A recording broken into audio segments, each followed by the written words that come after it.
Ayah tadi belum buang mau.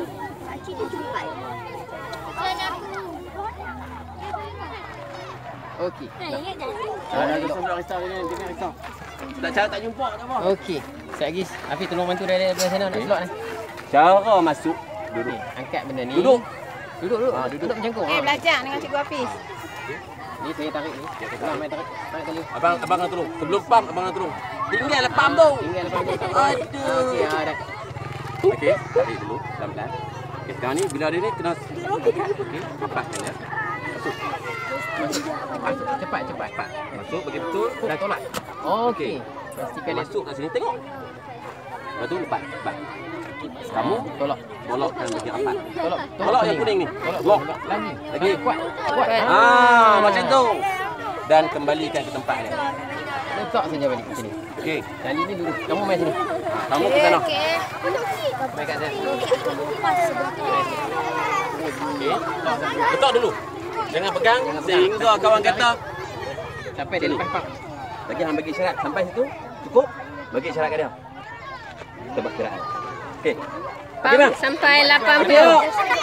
Sampai 8 kan? 8. Sampai 80. Ha, 80. Lagi untuk video tak apalah. Ada yang buat video kat sana.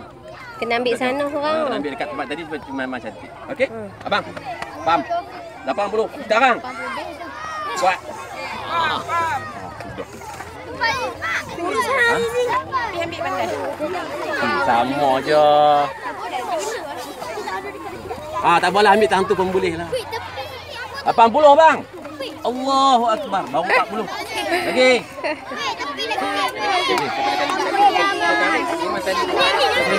Nanti. Nak. Muaz, cepat Muaz. Dia buat 40, kamu lagi tambah 40. Sampai titik darah. Kuat Muaz, kuat.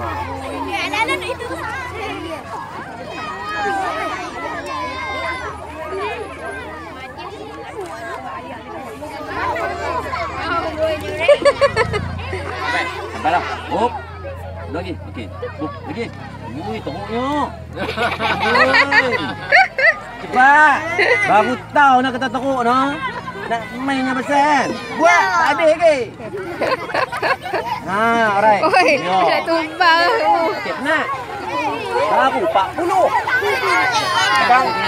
Okey. Pegang. Ikhwan ready. Sana.